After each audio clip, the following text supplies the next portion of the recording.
Nous sommes très ravis de vous avoir avec nous ce soir dans ce webinaire co-organisé par CertiTrust et AI Crafter. On donnera l'occasion à nos deux invités pour parler de ces deux organismes lorsque je leur donnerai un peu la parole pour se présenter. Très rapidement, l'objectif de ce webinaire, comme vous l'avez vu dans les posts qui ont été partagés, c'est d'abord faire un rappel très rapidement sur les défis et puis le contexte actuel du développement de l'intelligence artificielle et toute la pression qui existe aujourd'hui sur les organisations par rapport à ce sujet, que ce soit par rapport aux implications pour le business, que ce soit par rapport aux implications pour les emplois ou que ce soit des implications aussi et des enjeux éthiques notamment. Donc, nos hôtes vont revenir un peu sur tout ça en détail et on a prévu aussi de vous introduire aujourd'hui la norme ISO 42000 qui est une norme d'exigence pour les entreprises qui veulent intégrer ces défis et les gérer au niveau de leur système de management. Et donc, on aura aussi des inputs très intéressants sur le sujet, notamment un retour d'expérience sur quelques premières entreprises, notamment en Europe, qui ont commencé à mettre en place cette norme et qui se sont livrées à l'exercice de la certification. Donc, sans tarder, je vais passer la parole pour une introduction rapide de nos deux autres. Je vais leur donner la parole pour se présenter. 1, 2 minutes chacun. Qui veut commencer? Zuhair, Pierre. Super. Alors, Laissons vas-y, Zoé Pierre. commencer. Donc, ouais, présentez-vous rapidement et puis présentez votre structure. Voilà. Et puis, merci encore une fois. Vas-y, Zoé. Non, non, vas-y Pierre. OK. Bonjour à tous, mon nom est Pierre Devez, je suis le directeur général de CertiTrust Group et donc je suis très heureux d'être avec vous aujourd'hui. On a beaucoup de choses à discuter. Je suis en fait intéressé par le développement sur l'intelligence artificielle et depuis plusieurs mois chez CertiTrust, voire un peu plus d'un an maintenant, on a démarré un certain nombre de démarches et d'initiatives en matière d'audit assisté par l'IA. Donc on est encore en phase de test évidemment parce qu'on essaie de faire ça de manière prudente et C'est Omar, comment éthique. ça va? Euh, Attendez, parce qu'il y a des gens qui interviennent avec, C'est pendant Omar la, Ben pendant la Isha, comment ça présentation. va? Oui, ça va très bien. Si Mohamed, on a déjà démarré le webinaire. Est-ce que juste vous pouvez mettre sur mute? Mais مرحبا بك سي Mohamed. Ah مرحبا. oui, bien sûr. Et comment? Merci beaucoup pour tout ce que vous faites مرحبا. pour, voilà, bon courage, bon مرحبا. continuation. Voilà, donc en ce qui concerne CertiTrust, on a démarré depuis à peu près un an maintenant des démarches en matière d'audit assisté par l'IA. Donc évidemment, on a également travaillé avec un certain nombre de clients sur des sujets relatifs à l'intelligence artificielle et notamment l'ISO 42001. Et donc aujourd'hui, je me propose ben voilà, de parler avec vous de ces sujets, notamment des défis, des enjeux qui sont relatifs à l'audit, à l'encadrement finalement des pratiques d'intelligence artificielle dans les entreprises, à travers notamment des normes contraignantes comme l'ISO 42001. Voilà. Merci. Merci Pierre. Merci Pierre. À toi la parole, Césaire. Merci beaucoup, c'est Omar. C'est d'abord un plaisir d'être avec vous aujourd'hui. C'est toujours un plaisir, c'est Omar, d'échanger. C'est un vrai plaisir, Pierre, d'échanger aujourd'hui et un plaisir d'avoir une belle audience avec nous. Donc, peut-être rapidement, moi, c'est Zuhair Khlissi, je suis cofondateur de AI Crafters. Alors, AI Crafters est un cabinet qui a été créé il y a un an et demi, qui est spécialisé dans l'accompagnement, dans la formation et l'accompagnement des entreprises en termes d'IA. Donc, on est présent au Maroc, on est présent également en France et au Moyen-Orient, à travers une filiale aux Émirats. Et notre focus aujourd'hui, c'est d'accompagner les organisations en termes d'acculturation d'abord, mais aussi et surtout en termes de use case et de conseils pour pouvoir en fait profiter au maximum de l'IA aujourd'hui, que ce soit pour augmenter la productivité des collaborateurs, que ça soit pour augmenter la performance de l'entreprise ou aussi pour revoir et éventuellement réinventer le business model. Bien, merci, Voilà. merci beaucoup, Césaire. Donc, très bonne transition. Justement, la première question que je voulais te poser, c'est de rappeler un peu à l'assistance, bon, qui connaît déjà quelques outils de l'IA très connus comme ChatGPT, comme Anthropic, etc., et maintenant DeepSeek. Mais est-ce que tu peux juste faire un retour aujourd'hui au niveau des entreprises? Quels sont, ou en tout cas pas au niveau des entreprises nécessairement, mais au niveau des différents secteurs, avec un petit échantillon sur différents secteurs, est-ce que tu peux nous dire c'est quoi les cas d'usage aujourd'hui? Pourquoi les gens s'intéressent à l'IA dans quelques secteurs? Voilà, éducation peut-être, santé, centre d'appel, voilà. Je te laisse le choix, hein, des secteurs. Ok, très bien, c'est normal. Je ne sais pas si vous arrivez à m'entendre. Est-ce que vous préférez que je partage quelques slides ou on Oui, part oui, oui, tu peux. Oui, tu peux partager des slides parce que, effectivement, du coup, d'abord, il y a une asymétrie ديال l'écran, du Ok, blanc sur du noir, c'est pas joli à voir. Donc, c'est mieux de voir des slides. très bien. Très bien, parfait. Alors, en fait, je voulais peut-être On a 10 minutes, rapidement hein, 10 minutes pour cette partie visuelle, juste pour que tu calibres tes slides. 10 minutes pour cette petite intro. très bien, parfait. Parfait. Alors, je ne vais pas de toute façon parcourir tous les slides, mais bon, ça fait partie en fait de la formation ou de la masterclass qu'on fait pour le compte des organisations. Donc, je vais rapidement vous partager quelques éléments qui répondent en fait à la question que tu viens de poser. Euh, donc, je ne sais pas si vous arrivez à voir mon écran. Vous avez commencé à partager. C'est en train d'arriver, je pense. C'est pas encore. Voilà, c'est bon. On voit ton Très écran. bien, très bien. C'est pas moi sur la photo, c'est un robot bien sûr. Mais peut-être juste rapidement, je vais vous expliquer un peu on va dire très rapidement, quelques slides, comment en fait aujourd'hui des organisations profitent de l'IA de manière concrète. Alors rapidement, donc à propos de Aircrafters, comme j'ai dit, bon, on a formé sur un an et demi à peu près 15 000 personnes. On a plus aujourd'hui de 500 cas d'usage. On travaille sur plusieurs pays. On a fait plus d'une cinquantaine de masterclass grand public sur une dizaine de pays. Mais je ne vais pas m'attarder sur ça. On a un exécutif programme qui a démarré avec l'ESSEC aussi, qui permet d'accompagner les exécutifs sur le sujet de l'IA. Euh, alors, Ouais, ce que voilà. je voulais rapidement d'abord, c'est d'abord partir de la définition. Donc, l'IA c'est pas quelque chose qui date d'aujourd'hui, comme vous le savez. Donc, c'est une technologie qui existe depuis 70 ans. Donc, première date, on va dire, marquante de l'IA, c'est ce qu'on appelle la conférence de Dartmouth, où le terme IA a été pour la première fois évoqué. Et à ce moment-là, en fait, il y a eu justement une sorte de définition de ce que c'est que l'intelligence artificielle qui était mise en place. Et l'idée, c'était de manière très globale, dire que tout système qui va chercher à imiter une certaine forme d'intelligence humaine, on peut le considérer comme faisant partie du grand domaine d'intelligence artificielle. Alors, je ne vais pas m'attarder sur les news, mais c'est juste pour dire qu'aujourd'hui, l'IA touche tous les domaines. Donc, on a vu un porte-parole d'un ministère des Affaires étrangères ukrainien qui est une IA. On a vu des vidéos qui ont été faites avec l'IA. On a aujourd'hui des centres, dans les centres d'appel, on commence à avoir des systèmes, en fait, des personnes euh, qui Des téléconseillers. Des des téléconseillers, téléconseillers qui comment on sont, les voilà, appelle? c'est ça, c'est des téléconseillers ou des agents qui sont aujourd'hui, on va dire, qui vont être complètement gérés par de l'IA.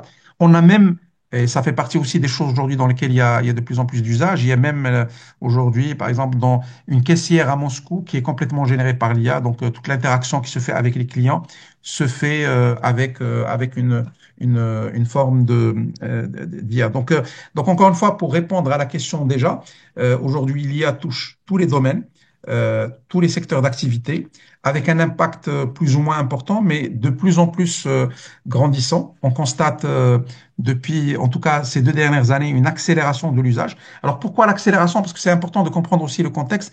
Pourquoi il y a cette accélération? Avant, en fait, on avait une IA qui était un peu dans les laboratoires de recherche, dans quelques grandes entreprises au niveau de leur département informatique. Ce qu'on commence à constater maintenant, c'est des choses qui se généralisent dans tous les domaines et à travers donc le lancement de l'IA générative avec comme modèle ChatGPT, ce qu'on a constaté, c'est que finalement, tout le monde aujourd'hui peut utiliser l'IA au quotidien. Donc, quelle que soit la nature du travail, quel que soit le job, quel que soit le secteur, ben, on est capable de dialoguer comme si on dialoguait avec un être humain, on est capable de dialoguer avec l'IA et d'en faire quelque chose. Donc c'est un peu ça aujourd'hui la transformation, on va dire, importante qu'on a vue, on va dire, de manière concrète depuis 2 ans. Et alors aujourd'hui, je voulais peut-être rapidement évoquer 3 ou 4 points. Alors je ne sais pas si vous arrivez toujours à voir la présentation, parce qu'il y a un petit souci de chargement sur mon PC, mais je ne sais pas si vous arrivez à voir les... Tu as un problème de bande passante, donc tu peux, c'est pas grave, tu peux avancer la présentation et Pas si de on souci, arrive à voilà. voir les slides, Vous arrivez ok. Très bien. Alors, donc, ce que je voulais dire, c'est qu'aujourd'hui, il y a des études qui montre en fait l'impact grandissant de l'IA. Donc, pour vous donner quelques exemples, donc aujourd'hui, il y a une étude du World Economic Forum qui parle, qui en fait donne des éléments en termes de jobs qui vont être créés et de jobs qui vont être détruits.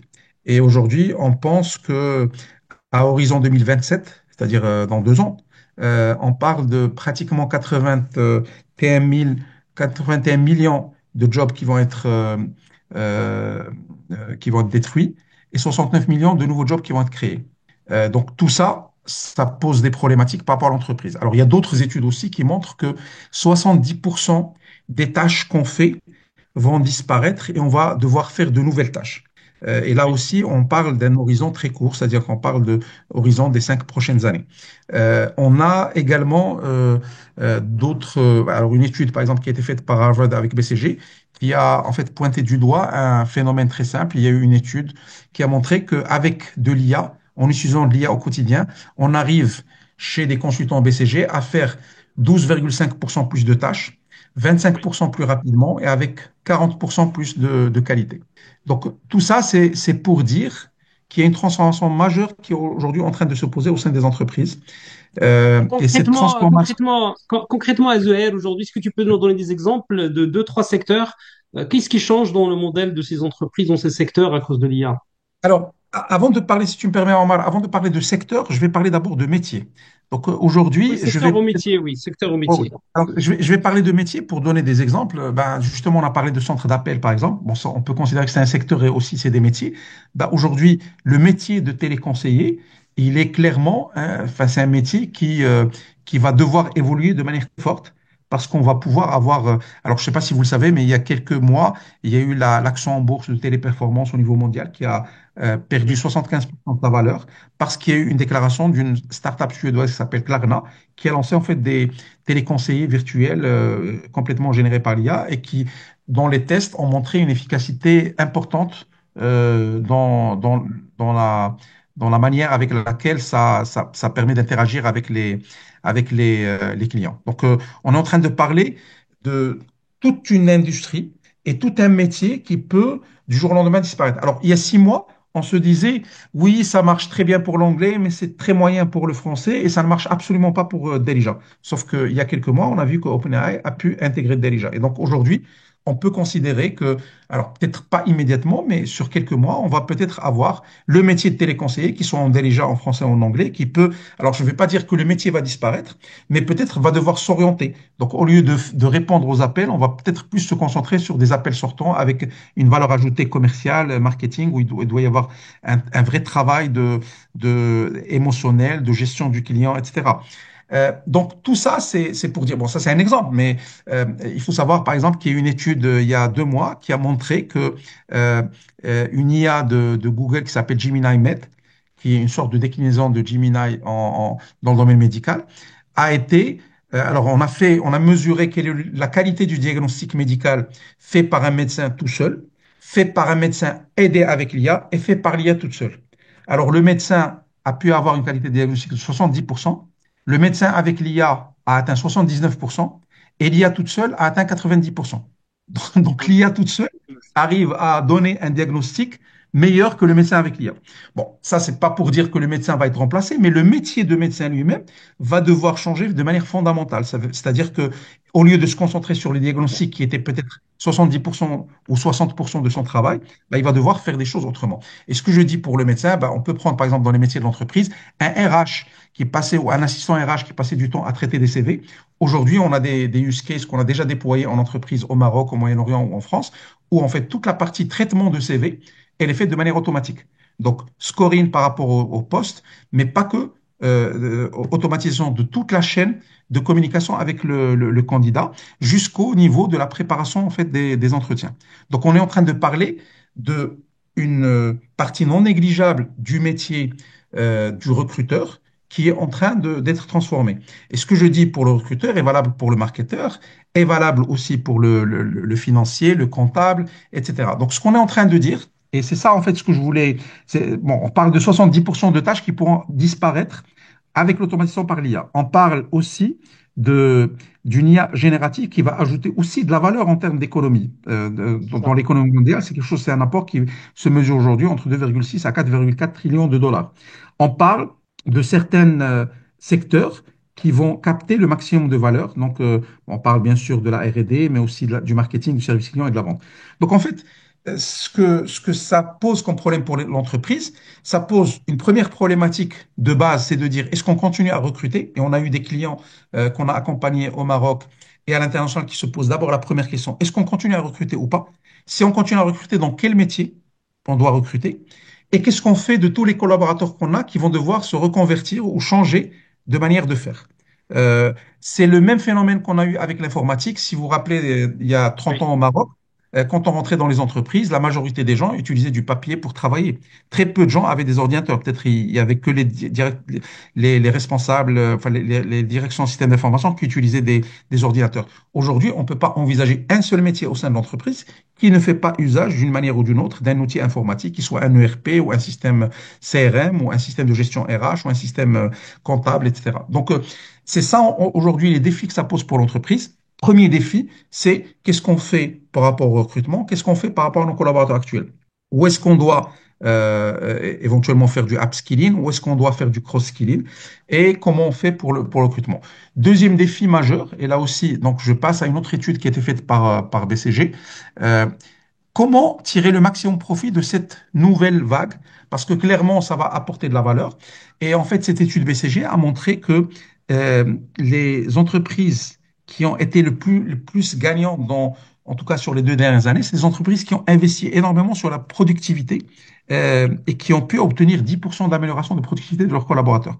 Ils ont commencé par ça et le gain en productivité, ils l'ont réinvesti sur les sujets de données, qui sont des sujets fondamentaux, qui demandent beaucoup plus de temps, beaucoup plus d'investissement et qui vont prendre plus de temps pour donner des retours sur investissement. Et bien sûr, à terme, c'est arriver à un schéma où on a des entreprises AI by design ou des entreprises transformées par l'IA, Oui. où en fait, on libère le potentiel créatif et d'innovation de tous les collaborateurs. Le marketeur peut créer des applications ou des sites web. Le technicien peut faire des vidéos promotionnelles. Le comptable peut participer à l'effort de brainstorming produit, etc., etc. En fait, c'est toute cette libération de capacités créatives et de capacités d'innovation au sein de l'entreprise qui devrait être le schéma à long terme que l'entreprise devrait Est-ce poursuivre. que, Zoël, juste une question au milieu de ton intervention.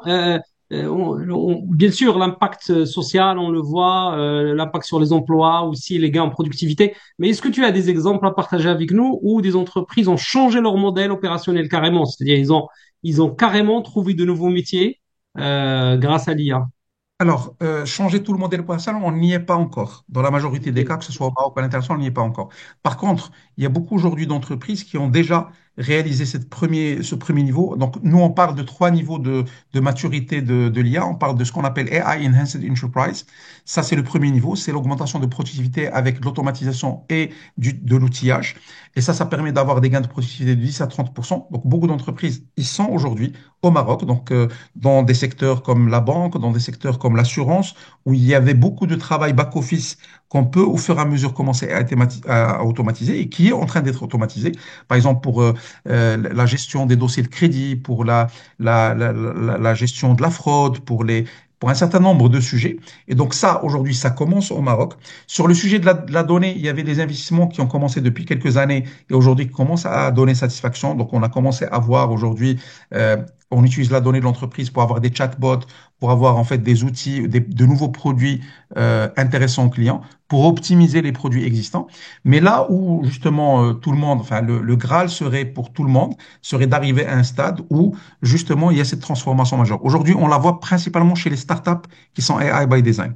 On la voit encore, pour l'instant, encore pas chez les grands groupes. Donc, bon, il y a quelques startups dont certains d'ailleurs opèrent enfin, au Maroc ou ont des équipes au Maroc, qui sont aujourd'hui AI by design, c'est-à-dire que pratiquement un certain nombre de fonctions, dès le début dans leur organigramme, sont par défaut gérées par l'IA. C'est-à-dire que dans leur organigramme, ils ont des agents IA qui vont faire du lead, par exemple du lead hunting, qui vont faire du Ouais, recouvrement, du qui vont faire un certain marketing. nombre Hmm. voilà, du marketing, etc.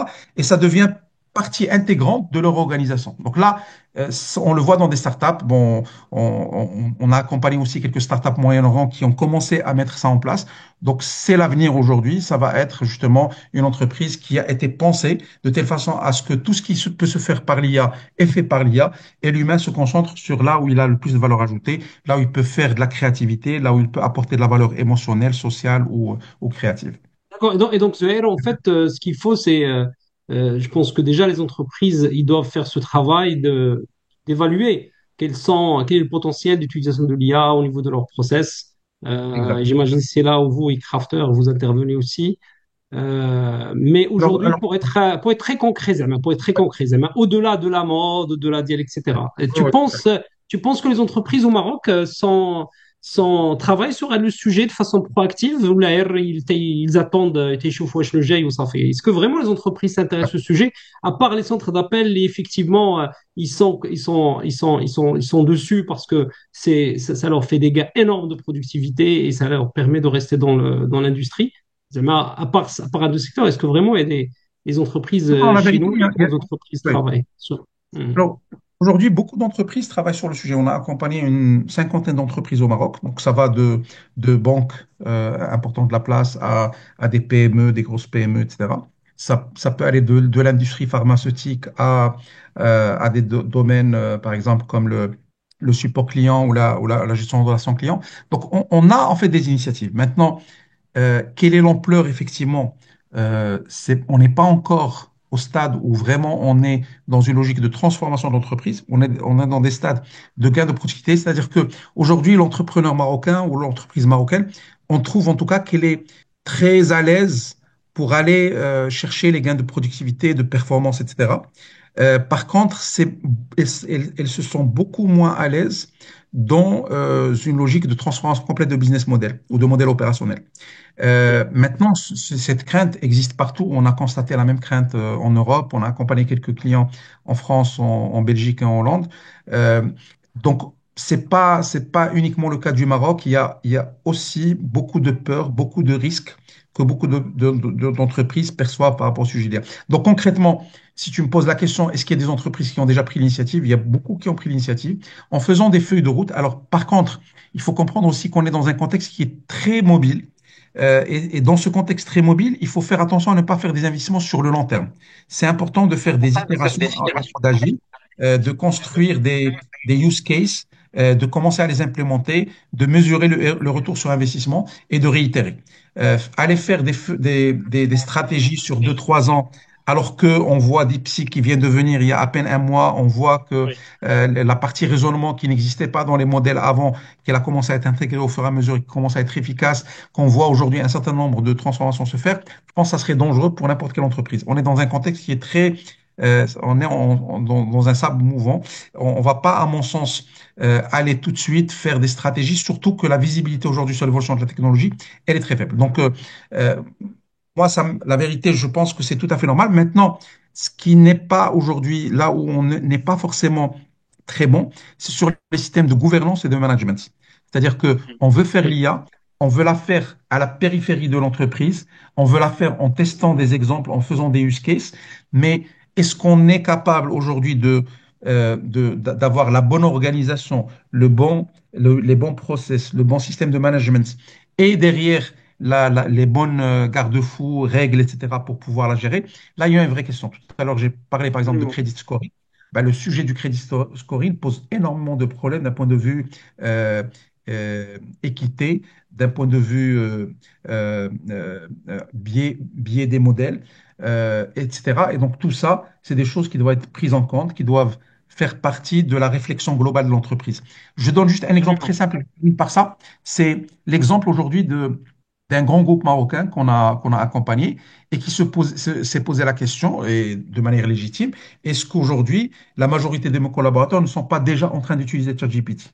Et quel risque ça constitue pour moi? C'est-à-dire que Oui. probablement, déjà les gens utilisent, peut-être ils mettent des fichiers Excel, des données confidentielles de l'entreprise sur des outils Oui. cloud. Bah, comment gérer ça? c'est une vraie problématique. Est-ce qu'on doit mettre en place une charte? Comment mettre en place une charte? Comment s'assurer que cette charte est respectée? Comment former les collaborateurs autour de ces éléments d'éthique? Et comment faire en sorte que l'entreprise utilise l'IA, mais de manière positive et de manière non risquée. Voilà. Absolument, absolument. Merci beaucoup, Cisuer, pour ces insights qui sont extrêmement intéressants. Et tu me donnes aussi la perche pour aborder le deuxième sujet qui est le système de management. Et je voulais juste abonder dans le même sens que toi lorsque tu parlais des risques et des enjeux éthiques de l'IA, juste pour rappeler que aujourd'hui, on a différents types d'enjeux, notamment sur la partie éthique qui est lié à l'IA et sur la partie risque. D'abord, très rapidement, hein, d'abord, aujourd'hui, l'IA, malheureusement, elle utilise les données. Et si les données, ils comportent des biais, par exemple les discriminations, par exemple, si on a des données qui favorisent plus les hommes, et si vous utilisez une IA sur ces données, ben, l'IA, elle va continuer, elle va renforcer la discrimination contre les femmes, par exemple. Si vous Ça, c'est prenez un aussi... cas, Jean-Marc, ça, Oui, c'est un cas concret qui a été vécu par Amazon il y a quelques années, où en fait le système de recrutement a favorisé les hommes de race blanche parce que la donnée sur laquelle il a été entraîné faisait que les meilleurs employés, absolument. c'était... Voilà, effectivement. Absolument, tout à fait, absolument. Ça, c'est par exemple, ça c'est un exemple hein, de risque. Vous pouvez avoir aussi un problème lié à la partie aussi, comme tu as dit tout à l'heure, de vie privée. Hein. Là, tu as parlé des entreprises marocaines qui ont peur que leurs données ne soient pas uploadées dans ChatGPT pour les analyser et donc finalement de ne plus les protéger. Mais aujourd'hui, l'IA, elle collecte aussi beaucoup d'informations sur, encore beaucoup plus que Google Search sur les internautes. Hein. Lorsque vous allez sur ChatGPT, vous tapez des choses concernant votre santé, vous cherchez des trucs sur une maladie, vous demandez à ChatGPT de vous répondre à certains sujets qui sont personnels. N'oubliez pas aussi que l'IA, il collecte un peu ces données, il les intègre dans les datas qu'il va analyser, etc. Et donc, la protection de la vie privée peut être aussi un challenge. Je pense aussi que par rapport aux risques aussi sur lesquels il faut avoir une gouvernance, un système de management qui tient la route, c'est aussi la solidité et l'objectivité aussi des décisions qu'on prend sur la base de l'IA. Parce que très souvent, lorsqu'on prend une décision, on le fait des fois en groupe ou des fois on fait des analyses de données ou on utilise des outils d'aide à la décision. On sait sur quelles données on a travaillé, c'est très clair, transparent. On peut expliquer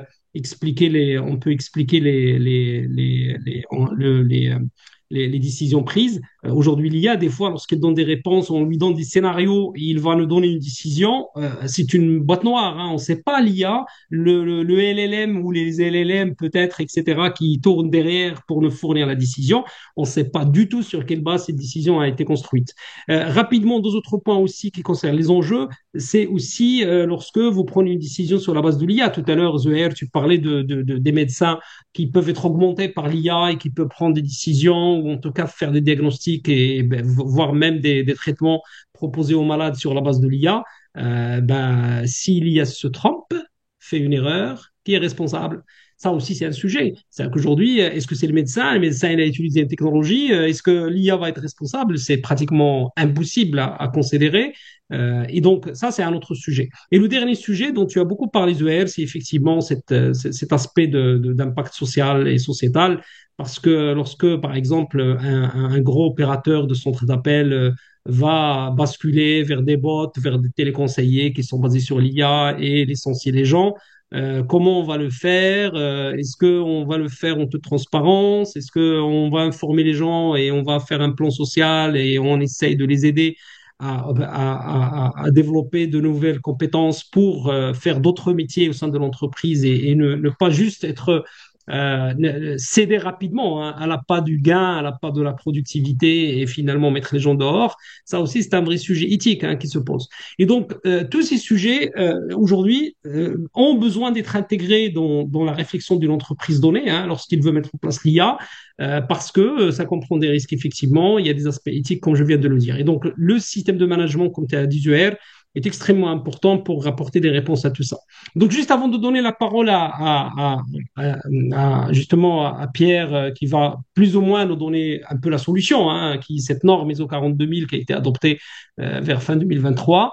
Est-ce que tu as d'autres sujets que tu veux ajouter sur ces aspects éthiques ou Euh, sur les aspects de risque? Peut-être ce qui est important, peut-être je voulais juste apporter un petit point qui peut être intéressant, c'est que les choix technologiques ont beaucoup d'impact sur les éléments relatifs aux risques encourus ou aux contraintes qui se posent. Par exemple, quand on parle de problématique que tu as évoquée, c'est Omar, qui est la problématique d'explicabilité de boîte noire, ça c'est un problème qui concerne tous les algorithmes de type deep learning. Donc tous les algorithmes deep learning, on sait qu'à partir d'un certain moment, une fois ils sont entraînés, on ne sait plus quel est le raisonnement avec lequel ils ont abouti à une décision. Donc si je reviens tout à l'heure à l'exemple du scoring crédit. Donc, quand on a un client qui vient, qui demande un crédit, ben, un algorithme de deep learning, s'il est utilisé tout seul, pose une problématique juridique parce que si le client demain poursuit la banque, ben, il Oui, n'y a aucun moyen d'expliquer juridiquement pourquoi on lui a refusé le crédit. Quand on est sur du machine learning classique, c'est explicable, même si c'est pas fait. Avant, on avait des systèmes basés sur des règles ou du raisonnement, comme les systèmes classiques de Re-Engine, etc. Donc, ce qui est important, c'est que la partie risque, elle est très liée au choix technologique. Donc, quand on fait un choix d'une technologie, d'une architecture, derrière, il y a forcément des implications aussi bien en termes de comment on va gérer ces technologies dans le futur, comment on va les faire évoluer. Et il y a des questions d'implication sur effectivement quel risque ça peut nous représenter. Maintenant, je termine en disant juste que on n'est pas que sur les sujets de risque, il y a aussi sur le sujet de comment faire en sorte que ces systèmes soient d'une certaine manière bien, que la gouvernance autour du système soit la plus intelligente possible, qu'elle apporte le plus de réponses, qu'elle soit basée sur aussi des retours sur investissement, qu'on soit pas dans une logique juste d'investissement finalement qui ne rapporte rien pour l'entreprise, et qu'on soit aussi sur une logique qui apporte de la valeur aux hommes et femmes, qui soient collaborateurs, managers, clients, fournisseurs, partenaires, etc. Donc, il faut garder l'humain au centre, il faut garder l'humain dans la tour de contrôle, et il faut que l'humain soit le bénéficiaire principal de systèmes de management de l'IA qui doivent être mis en place. absolument, absolument. Merci beaucoup, Zoher. Donc, la transition est toute faite. Donc, je vais passer la parole à Pierre, qui va nous parler justement de cette norme qui donne les exigences pour mettre en place un système de management de l'IA. Et vous allez voir que cette norme et ce système apportent beaucoup de réponses à ces questions qu'on vient de se poser, puisqu'il donne un très bon cadre pour justement gérer la mise en œuvre de l'IA. Pierre, désolé d'avoir coupé ta vidéo, hein, c'est pas moi, hein, c'est l'IA. Il y a aucun souci, ça s'est Je te passe remis la au bon parole. moment. Ça s'est Ok, remis au bon moment. merci. Il n'y a pas Merci, de Pierre. problème. Donc, je te cède la parole. Merci. Ok, ben, je vais faire une brève introduction. Donc, moi, je suis le monsieur pas drôle qui assure le contrôle, finalement, de toutes ces choses. Là, on parle beaucoup d'évolution technologique. On parle de révolution technologique au niveau de l'introduction, finalement, de l'IA dans la plupart de nos procédés, de nos processus, des solutions logicielles, des organisations elles-mêmes. Et donc, aujourd'hui, l'IA est un peu la tarte à la crème finalement de la révolution technologique. On a eu des modes évidemment, mais là on sent bien que c'est une lame de fond qui commence à nous toucher et qui très rapidement, beaucoup plus rapidement qu'auparavant, crée finalement de nouvelles conditions de travail, de nouvelles conditions sociales, de nouvelles conditions relationnelles entre les différents intervenants de leur métier, de leur vie sociale, etc., etc. Donc, vous voyez là, assez bien expliqué avec des exemples assez concrets ce qu'il pouvait en être dans le domaine de la santé, dans le domaine de la finance, dans le domaine, je veux dire, des relations entre les personnes, de la prise de décision. La liste est interminable, bien entendu, de tout ce qu'il serait possible de faire en matière d'IA. Il n'en reste pas moins que si on ne met pas en place des garde-fous, si on ne met pas en place un certain nombre de contraintes autour de cette révolution technologique à grande vitesse, c'est un peu comme si on se trouvait dans un train fou. On avance de plus en plus vite, mais on ne sait pas très bien jusqu'où on avance, on ne sait pas très bien si les rails vont continuer ou si on va tomber du pont. On ne sait pas à quelle vitesse on va aller et on ne sait surtout pas si tout le monde sera dans le train. Donc il y a pas mal de questions et pas mal d'enjeux à ce niveau-là, je pense. c'est un peu comme donner un flingue à un bébé. Il y a un risque énorme qu'il y ait un accident, évidemment, Oui. dans ce contexte-là. Alors, si on aborde maintenant la question de qu'est-ce qu'on peut faire justement pour contrôler et pour mettre en place des paramètres qui permettent d'assurer d'une certaine façon, de superviser, d'accompagner cette révolution technologique dans les meilleures conditions possibles, il y a un certain nombre de réponses. Alors, bien sûr, il y a des réponses sectorielles, il y a des réponses industrielles, des réponses au niveau des éditeurs solutions, de logiciels, mais je pense, bon, évidemment, je prêche pour ma chapelle, en l'occurrence pour notre chapelle en tant qu'organisme certificateur. Bien sûr, il faut aussi que des parties tierces, des tiers de confiance, puissent, comme on le fait d'ailleurs déjà depuis de nombreuses années dans d'autres domaines d'activité, assurer un regard neutre, impartial et indépendant sur ces différentes évolutions, et notamment, justement, mettre un pilote dans le train ou s'assurer qu'il y a un pilote dans le train, s'assurer qu'il est sur les bons rails, s'assurer qu'il va dans la direction voulue et à la vitesse requise.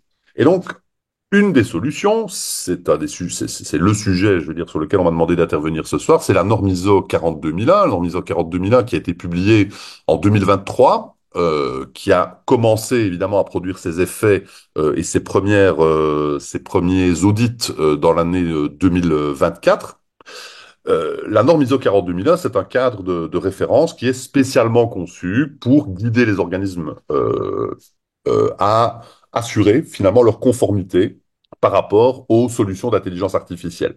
Alors c'est un cadre qui est un cadre de système de management qui veut donc dire qu'on n'est pas sur de l'audit technique ou technologique, on est plutôt sur l'audit de la mise en place des processus qui permettent de s'assurer qu'on respecte finalement les garde-fous. Donc je rappelle, hein, le pilote dans le train, la direction du train, est-ce que les rails sont bien mis, est-ce qu'il y a assez de wagons, est-ce que tout le monde peut s'asseoir dans le train, etc., etc., etc.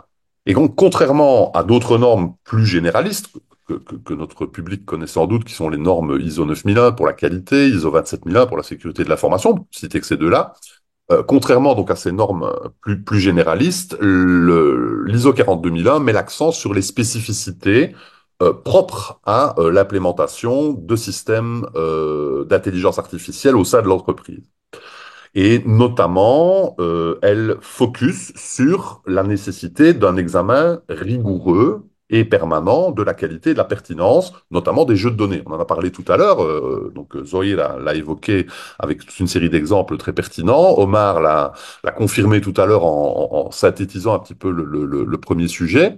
Et donc, ces données qui sont utilisées pour l'apprentissage, pour la validation, la mise à jour des algorithmes, elles sont évidemment au cœur, finalement, de la préoccupation, elles devraient être au cœur de la préoccupation des entreprises.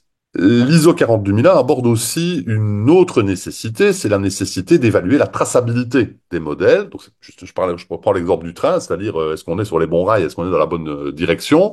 La gestion des biais, hein, c'est un sujet que vous avez abordé tous les deux assez rapidement. C'est d'ailleurs ça qui nous stupéfie généralement quand on a affaire à des modèles d'IA, c'est de voir à quelle vitesse elle peut déraper sur un certain nombre de sujets auxquels on attendrait un raisonnement logique et finalement on parle d'hallucination, d'intelligence artificielle, on parle de dérive. Il y a eu des exemples dans les premiers temps de ChatGPT où on pouvait révéler le côté obscur de ChatGPT à travers une instance diabolique qui pouvait être activée avec toute une série de petites commandes pas trop difficiles à trouver sur Internet. Donc cette gestion des biais et aussi au niveau de l'ISO 42001, évidemment le paravent principal de la norme, c'est finalement l'objectif d'assurer le maintien d'une gouvernance transparente tout au long du cycle de vie des systèmes.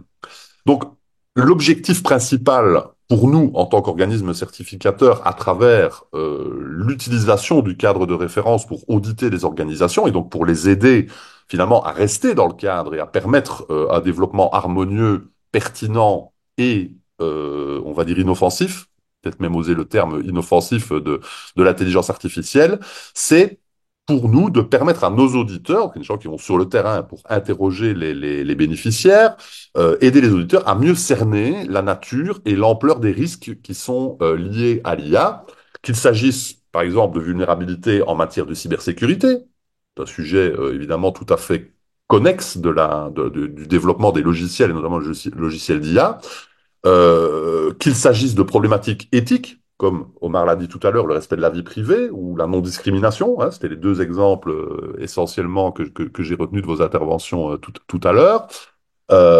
Et pour ça, la norme propose une approche et un cadre méthodologique qui soit à la fois concret et adaptable. Et notamment la vérification pas à pas de la conception du modèle, l'évaluation de ce qu'on appelle le calibrage algorithmique, hein, ce qui permet d'assurer que les règles qu'on a injectées dans le modèle de langage ou dans le modèle IA, parce qu'il n'y a pas que des modèles de langage, bien entendu, on parle beaucoup de LLM, mais il y a d'autres modèles qui existent, qui coexistent à côté. Donc la conception, l'évaluation du calibrage algorithmique, la revue de la documentation technique qui sous-tend finalement le développement de la solution, à la fois au niveau des algos, mais aussi au niveau finalement de ce qu'on donne à manger à l'IA.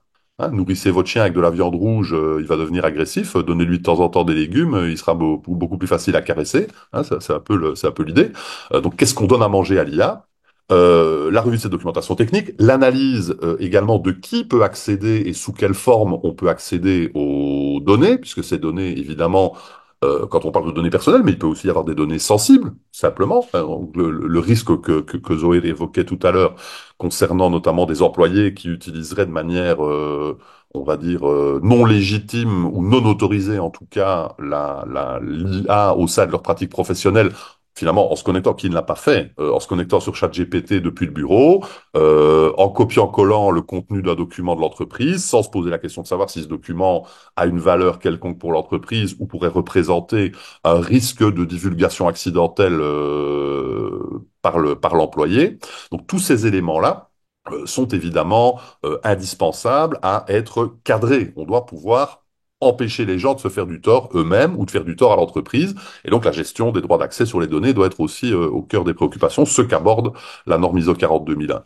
La norme insiste également sur l'importance d'un suivi continu, bien entendu, de la démarche, afin que on puisse évidemment, au sein de l'organisation elle-même, mais aussi à travers les revues qui sont opérées par l'organisme certificateur, qu'on puisse contrôler de manière systématique et actualisée l'évolution des performances, le suivi des performances du système, performances bonnes, mauvaises, dérives ou autres écarts qui pourraient être constatés, et aussi pouvoir monitorer l'apparition éventuelle de nouveaux risques, parce que l'IA, elle est présentée aujourd'hui en termes essentiellement d'opportunités, mais elle comporte évidemment un côté obscur, je disais tout à l'heure, qui sont les risques qui sont évidemment liés à la non-maîtrise du modèle ou à l'élaboration finalement de modèles qui seraient contradictoires avec nos intérêts, nous les humains, parce que nous ne sommes pas artificiels, nous sommes organiques et on est bien concret.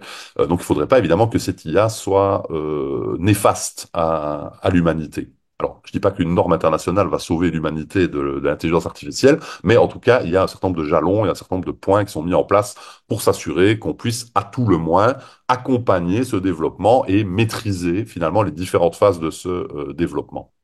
Et alors, je terminerai sur l'aspect relatif à l'expertise sur l'IA. Aujourd'hui, l'expertise sur l'IA se construit, bien entendu, au fur et à mesure.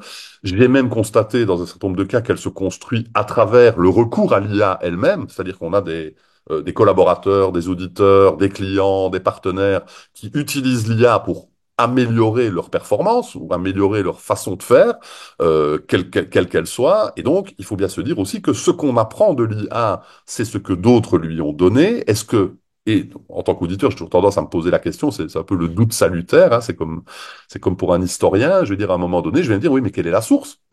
Qui a dit ça? Est-ce que c'est vrai? Est-ce que ça ne l'est pas?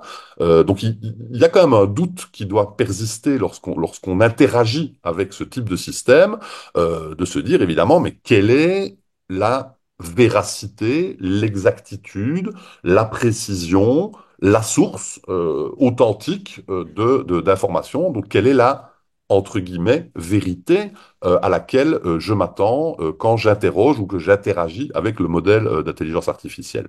Et donc, Et Pierre, sur la partie évaluation des risques, tu as abordé tout à l'heure, la norme aujourd'hui, ce que, à l'instar des autres normes, demande oui. d'analyser le contexte, etc., et puis de faire une évaluation de tous les risques dont on a parlé tout à l'heure pour définir clairement les risques pour l'entreprise et ses activités et ses parties prenantes.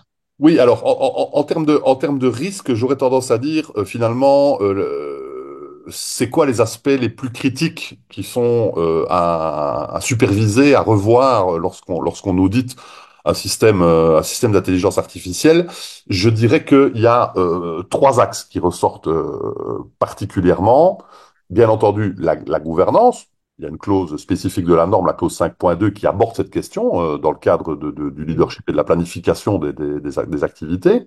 Donc ça impose, en fait, cette clause impose des rôles, des responsabilités qui soient clairs pour éviter que l'IA ne fonctionne hors de contrôle, donc qu'il y ait un encadrement, c'est la laisse du chien, quelque part.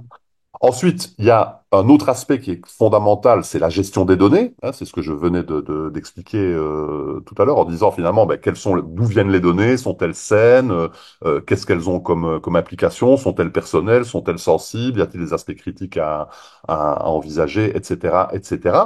Parce qu'un mauvais jeu de données peut évidemment amplifier des biais et rendre le système au mieux inadapté, au pire néfaste. Donc c'est assez risqué. Et enfin, on a également un aspect de la norme qui couvre la surveillance et l'amélioration continue. C'est la clause 9.1 pour ceux qui suivent la norme, qui exige des contrôles qui soient réguliers pour détecter des dérives du modèle. C'était juste ce que j'achevais d'expliquer quand tu m'as posé la question sur les risques. Et donc, je prendrai cet exemple-là, finalement, en suivant ces trois grands jalons, finalement, ces risques majeurs qui portent sur à la fois la mauvaise gouvernance, la mauvaise gestion des données ou le mauvais suivi de la surveillance, le mauvais pilotage et la mauvaise surveillance des systèmes, on pourrait finalement générer des systèmes qui commenceraient à pénaliser certaines catégories d'utilisateurs, justement parce que le système deviendrait pervers, deviendrait néfaste. Donc c'est pour moi les trois éléments principalement à considérer. Alors, bien entendu, concrètement, ça implique d'auditer la traçabilité des données en permanence, ça implique d'auditer comment l'organisation maîtrise ses risques, donc comment est-ce qu'elle identifie ses risques par rapport aux enjeux d'IA, comment l'organisation analyse et évalue finalement ces risques en la matière, et également comment finalement l'évolution de l'alimentation des modèles de données à travers des systèmes experts, les processus de machine learning et la restitution à travers les modèles de langage ou des modèles adaptés va permettre en fait que ces dispositifs de contrôle soient efficaces. Donc on doit aussi, bien entendu, by design, j'ai envie de dire, envisager que ces modèles soient conçus dans une logique de sécurisation finalement du comportement de l'IA et des dérives que ça pourrait occasionner. Et donc je conclurai en tout cas sur cette présentation générale de la norme sur le fait de dire que c'est un outil stratégique pour certifier la fiabilité et la sécurité des solutions qui sont déployées, mais aussi de s'assurer du respect, on va dire à minima en tout cas, des principes éthiques, des principes réglementaires qui sont essentiels évidemment pour restaurer une confiance durable dans l'intelligence artificielle. Voilà, Omar, ce que je peux Merci, dire. merci beaucoup Pierre. Et effectivement, la norme ISO 42001, il est structuré hein, comme les autres normes ISO hein, qu'on connaît, qui sont certifiables, c'est-à-dire que il comprend 10 clauses et les exigences qu'il faut respecter pour être certifié sont inscrites de la clause 4 à la clause 10. Ce qui est intéressant, lorsque j'ai découvert cette norme, sincèrement, ce qui m'a beaucoup plu dans cette norme, c'est d'abord le cadrage. C'est-à-dire que avant de dire qu'est-ce que je fais de l'IA, quelle activité, quelle tâche je vais faire par l'IA, qu'est-ce que je vais revoir, etc. Ce qui est bien dans cette norme, c'est qu'il nous demande d'abord de faire une analyse du contexte, c'est-à-dire de comprendre notre contexte, de comprendre ce qui se passe à l'extérieur de l'entreprise par rapport à ce sujet, ce qui se passe à l'intérieur, ce que attendent nos parties prenantes de nous par rapport à ce sujet, et aussi de définir voilà qu'est-ce qu'on veut faire exactement sur la base de cette analyse. Est-ce qu'on veut faire la révolution, hein, c'est-à-dire changer toutes les activités et les augmenter par l'IA, ou est-ce qu'il faut se focaliser sur quelques activités de production ou plutôt se limiter uniquement aux activités support. Donc ce cadrage pour moi est extrêmement intéressant et à partir de là, bah, effectivement, comme tu disais tout à l'heure en termes de gouvernance, Pierre, il faut rédiger, il faut établir ce qu'on appelle une politique IA. Hein, donc une politique de l'usage de l'IA au sein de l'organisation et il va falloir revoir les responsabilités des personnes, probablement aussi revoir certaines fiches de poste, etc. Parce que avec l'implémentation de l'IA, il y a pas mal de choses, en tout cas dans les responsabilités et les rôles qui peuvent changer. Après, ce qui est bien aussi, je vais terminer sur ça, c'est que euh, la norme ne demande pas uniquement d'évaluer les risques pour l'entreprise. Et bien sûr, lorsqu'on dit les risques, bien sûr, il ne faut pas oublier aussi les opportunités, hein. Il ne suffit pas d'analyser les risques et opportunités pour l'entreprise, pour ses activités, pour ses parties prenantes. Il faut aussi évaluer l'impact. Et ça, cette notion d'impact est extrêmement intéressante parce qu'on ne la retrouve pas dans les autres normes, puisque par exemple, dans l'ISO 27001, on va faire une évaluation des risques et on va faire un plan de traitement de risque. Et on s'arrête là et on passe à la dynamique, voilà, la mise en œuvre, la mesure, la dynamique d'amélioration, etc. Dans l'ISO 42001, on fait une évaluation des risques, on met en place des plans de traitement de risques qui sont liés à l'utilisation de l'IA, mais également, la norme nous demande de faire une évaluation de l'impact, d'accord, de l'IA sur nos activités, etc.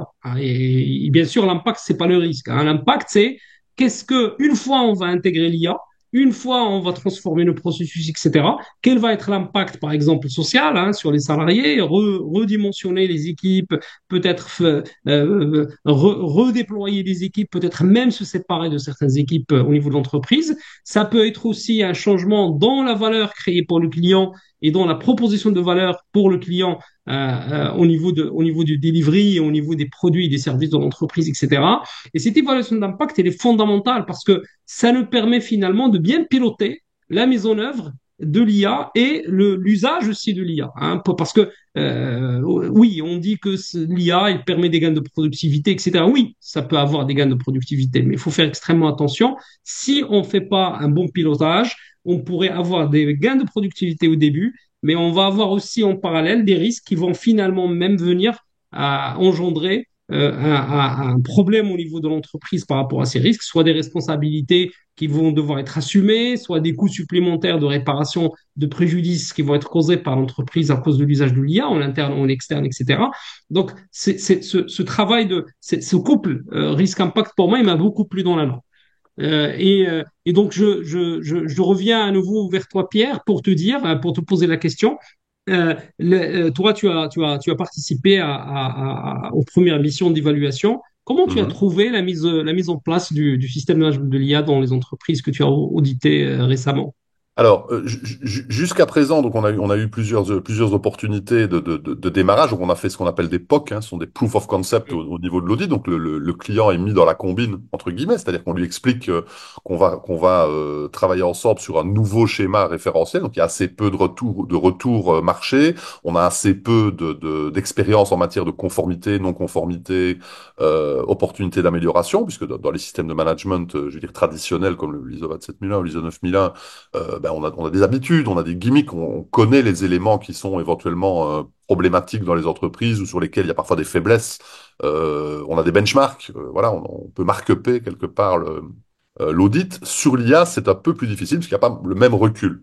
Donc, on a construit finalement ensemble la démarche en travaillant avec les clients de manière assez ouverte d'ailleurs, et je les en remercie tous. Enfin, je ne sais pas s'il y en a qui nous écoutent aujourd'hui, mais en tout cas, c'était très intéressant parce qu'en fait, les démarches qui ont été mises en place sont des démarches qui sont très transparentes. Et ça, c'est quelque chose qu'on a beaucoup apprécié puisque c'est une des exigences majeures de la norme, c'est justement la transparence. Donc, ce que Zoé expliquait tout à l'heure très bien, c'est l'explicabilité des modèles, l'explicabilité des réponses. On prenait l'exemple tout à l'heure du credit rating ou du credit score, Oui.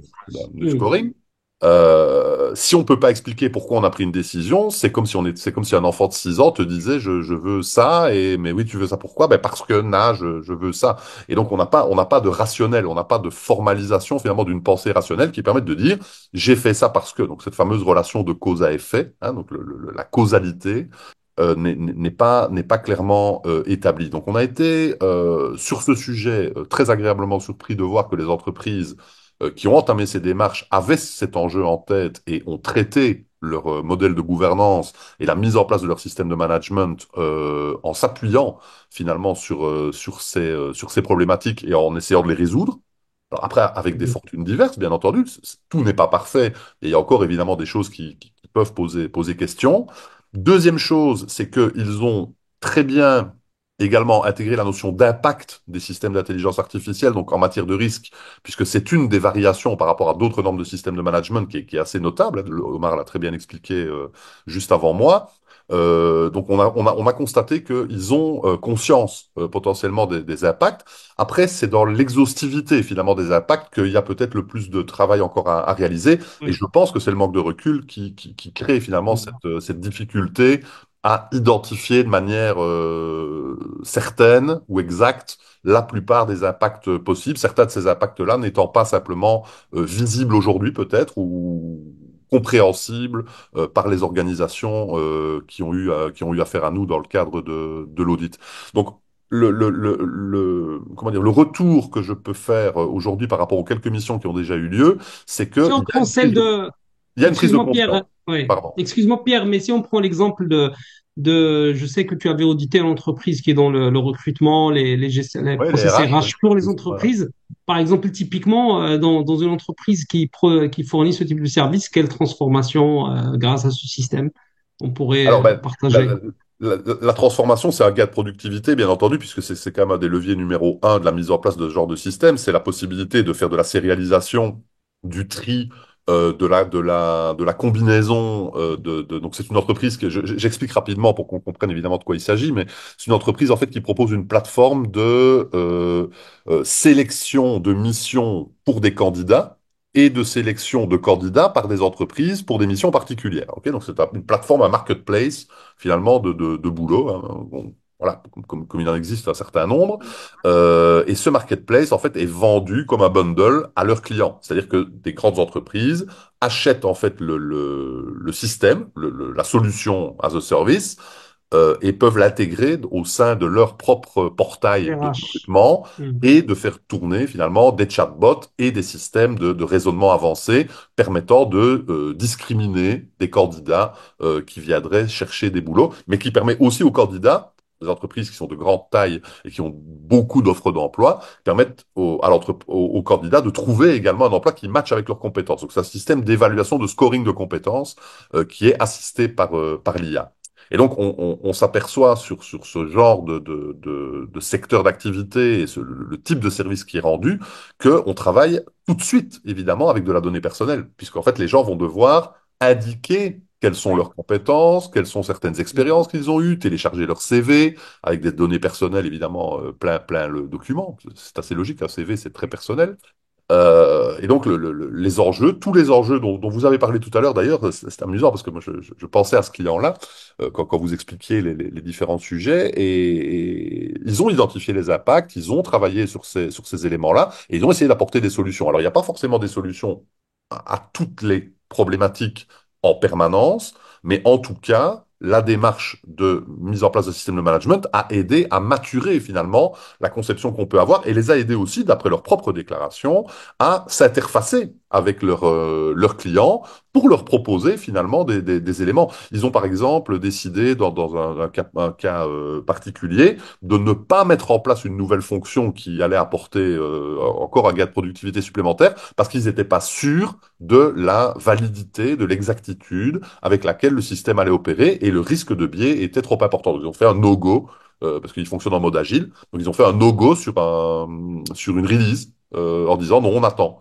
On va encore travailler, on va encore challenger Oui, notre ça modèle, c'est très bien on va ça. encore l'alimenter. Donc, c'est la preuve qu'un système comme celui-là leur permet de cadrer leur démarche et de prendre des décisions qui soient peut-être éclairées d'un point de vue factuel. Bon, ça, c'est le principe de toutes les normes de système de management, c'est le fact decision check. Mais quelque part, c'est très intéressant de voir que cette transposition à l'IA, elle est opérée. Alors évidemment, on n'a pas encore 1000 entreprises sur lesquelles on peut s'appuyer pour donner des références ou des statistiques qui soient très très fiables, mais pour moi, je trouve que ça part sur la bonne voie et c'est une norme qui est très intéressante en la matière, ça c'est sûr. Non, non, absolument, absolument. Dans ce cas de figure, effectivement, ça permet déjà de régler un problème aujourd'hui qu'on voit sur le marché, et surtout au niveau des startups. On prend un service basé sur l'IA, on le valide rapidement en interne et on le met sur le marché. Allez, top. Et on commence à le proposer aux clients. Et malheureusement, on ne prend Et pas on le corrige en recul cours de route. nécessaire.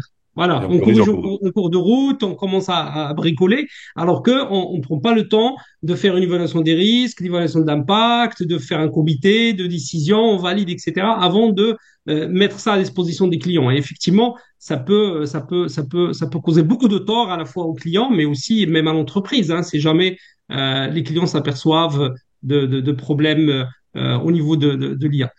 Cisuer, est-ce que toi, est-ce que tu penses aujourd'hui que les entreprises que tu as accompagnées pourraient bénéficier d'un système de management de l'IA selon cette norme? Est-ce que ça pourrait changer leur façon de considérer l'intégration de l'IA dans leur métier?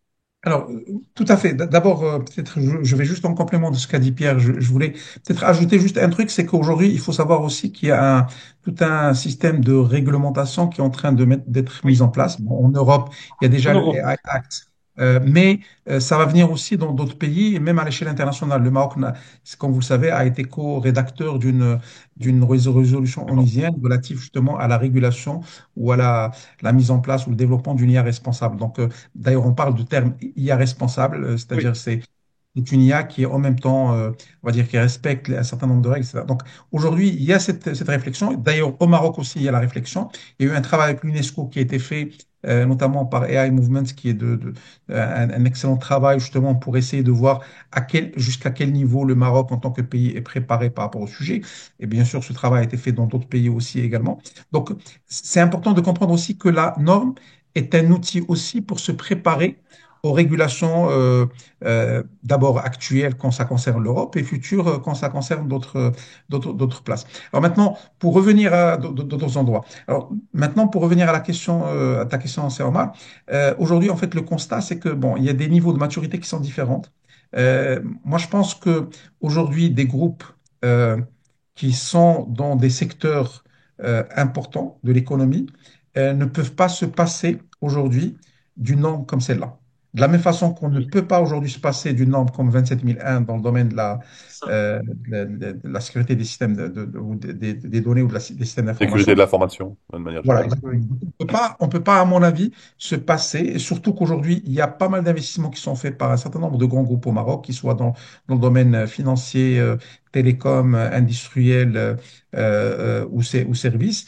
Je pense que ces grands groupes, déjà, ils sont conscients, il y a une conscience, je pense, interne par rapport à tous les risques dont on a parlé, qu'ils soient en termes de données privées, en termes d'explicabilité des algorithmes, en termes de biais algorithmiques, en termes d'hallucination, etc. Enfin, tout ça, c'est des choses dont ils sont conscients et en tant qu'entreprise responsable, dont certains sont même dans le cadre de leur régulation de métiers classiques, ils ont des comptes à rendre. Quand on prend, comme j'ai dit, pour revenir au cas de la banque, quand on prend une décision bancaire, quand on prend une décision qui a une valeur juridique, ben, à un moment, on doit être capable d'expliquer pourquoi ça a été pris, on doit être capable de justifier cette décision, etc. Et ça, c'est quelque chose, à mon sens, sur lequel il y a déjà une prise de conscience. Donc ça ne peut être qu'utile pour ces entreprises d'être aujourd'hui certifiées et d'avoir en oui, fait cette assurance vis-à-vis aussi bien de l'État, parce qu'il ne faut pas oublier que dans des secteurs, ces organismes sont régulés, ils font partie on va dire, d'un écosystème dans lequel il y a un certain nombre de règles à respecter vis-à-vis de leurs collaborateurs, vis-à-vis de leurs clients. Et donc, moi, je pense qu'aujourd'hui, c'est un plus pour l'ensemble des acteurs de se faire accompagner et de se faire certifier sur la norme. Maintenant, en même temps, on a aussi différents degrés de maturité d'entreprise. Donc, tu as très bien parlé des startups. Euh, Moi, je pense que dans le monde des startups, tout dépend de sur quel volet on est. Mais d'abord, c'est important de prendre conscience de la norme. Après, peut-être une startup a besoin d'agilité on va dire, dans une première phase. Mais à un moment ou à un autre, si on veut euh, attaquer le marché international, on ne peut pas. Ou si on veut proposer nos services dans justement ces acteurs, chez des acteurs oui, euh, importants de l'économie, comme les organismes publics, le secteur télécom ou les secteurs financiers ou industriels, on ne peut pas se permettre d'aller proposer une solution, parce qu'aujourd'hui, il y a des startups qui proposent des solutions dans le recrutement, dans le marketing, oui. et donc, c'est important de venir avec une solution, de se faire aussi certifier pour assurer que la solution qu'on propose respecte les normes, respectent la vie privée, assurent une gestion, une gouvernance de l'IA qui est responsable et permettent d'avoir aussi un élément d'oversight et d'accountability, c'est-à-dire de contrôle humain et Ouais, ouais. d'accountability vis-à-vis des De acteurs. Et ça, c'est reddition, de reddition des comptes. de reddition des comptes, Tout à fait. effectivement. Bah, désolé Zoël, c'est très intéressant, donc cet échange. Malheureusement, on arrive à la fin de ce webinaire. Ce n'est que, ce n'est que partie remise puisque le 19 février, on va faire un deuxième webinaire où on va se consacrer complètement à la norme ISO 42001. Et on va aller dans les détails pour expliquer les exigences de la norme. Genre, Pierre, on aura encore besoin de toi pour ce webinaire. Plaisir. Voilà. Et d'ailleurs, il y a une question, deux questions dans le chat. Une sur le fait que dans cette norme, les risques, l'évaluation des risques est plutôt dans le chapitre 8 et pas dans le chapitre 6, comme les normes sur la santé et sécurité au travail, etc. Et donc, effectivement, dans cette norme, c'est dans le chapitre 8, comme dans l'ISO 27001. Et donc, on apportera les réponses à ces questions. Il y a une question qui a été posée sur quelle méthode à utiliser pour classer les datas, etc. Et même une méthode pour évaluer les risques. Donc ça, Alors, Omar, on apportera les Omar, réponses le 19 février. Omar, si je peux me permettre juste, on va faire un teasing, comme ça la personne qui a posé la question sera déjà de retour le 19 pour obtenir le reste de la réponse. On va le faire en mode. Je faisais le teasing, hein, il manquait juste le... Donc, en l'occurrence, la norme prévoit effectivement des principes. Il faut retenir qu'il y a trois principes principaux à respecter pour pouvoir assurer cette garantie finalement de qualité de la donnée. Je vais le dire de manière un peu simplifiée. C'est la sûreté, la véracité et la pertinence. Et donc, on expliquera ces concepts le Absolument. 19, bien entendu. Absolument, merci beaucoup Pierre. Suivez-nous sur nos pages LinkedIn et Facebook aussi. Vous serez informés de toutes les nouveautés, surtout des modalités de participation à ce webinaire du 19 février. Donc, deux pages LinkedIn, la page LinkedIn de IRI Crafter et la page LinkedIn de CertiTrust. Donc, merci beaucoup pour votre fidélité. Je remercie en mon nom et en votre nom nos deux intervenants qui nous ont Merci. accompagnés pendant cette soirée. Merci Pierre, merci Zoher et merci à l'équipe qui a veillé à l'organisation du webinaire. Junud Rafa, les gens qui ont tout préparé depuis 3 4 semaines. Merci beaucoup. Hein. Merci. Merci. Bravo. Merci Bonne beaucoup, soirée. Sioma. Très bonne soirée. Merci. Merci. Merci Au revoir. Zoher. Au revoir. Merci. Très, très Au bonne revoir. Au soirée. Et revoir. Merci. puis, très bonne soirée aux personnes qui sont là. Malheureusement, on n'a pas eu le temps de prendre des questions, mais on notera l'ensemble des questions pour les prendre en charge lors du prochain webinaire. Merci encore. Absolument. Parfait. Merci Merci beaucoup. beaucoup. Au revoir à Merci. tous.